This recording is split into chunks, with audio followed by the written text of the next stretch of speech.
Greetings, I am nothing and nobody, a resident on the Felinoid channel, and you can call me Felinoid. There have been attempts to censor the internet going as far back as the 1990s, and these attempts to censor have been increasing in number, as well as more effort is being put into censoring the internet.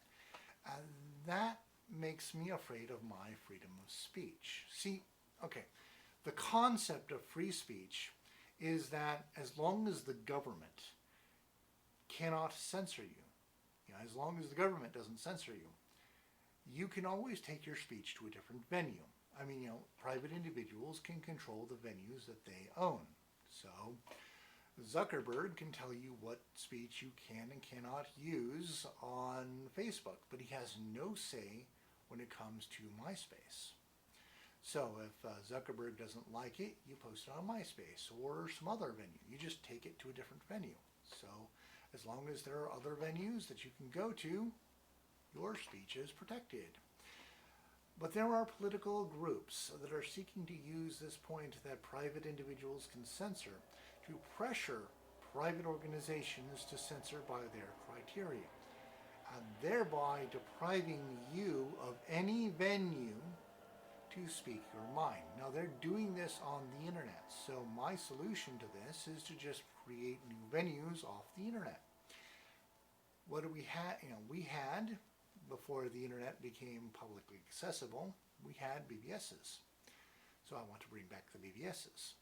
Now I'm going to work on various stuff because there are some issues. All right. Right now you get on to a BBS through Telnet. That's still the internet.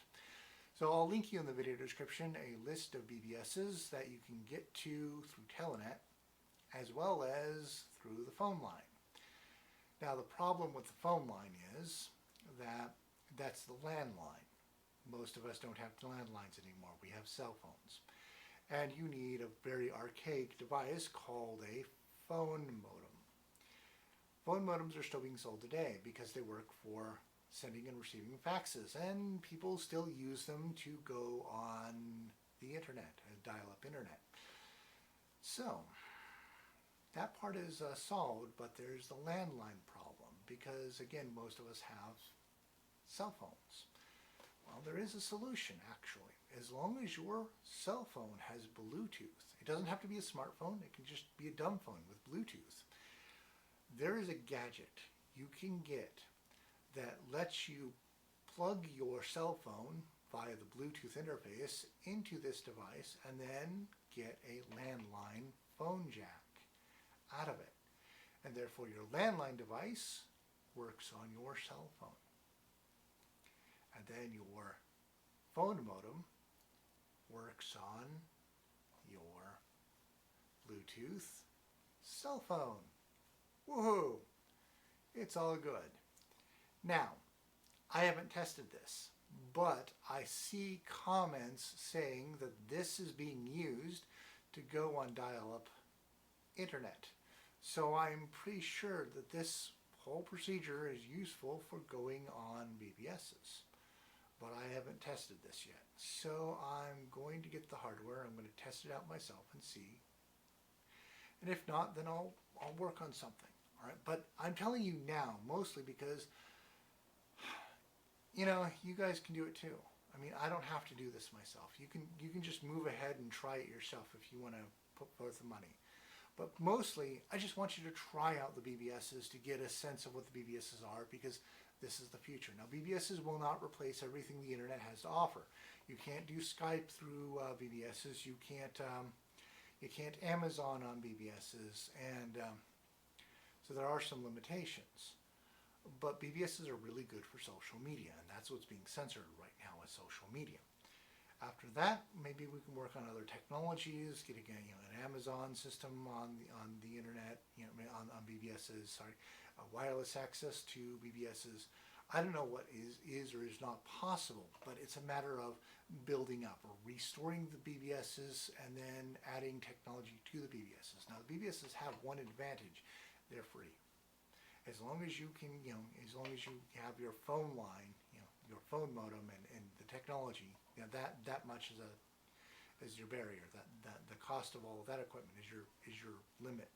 But after you get the technology, you pay nothing. You don't have to pay an access fee.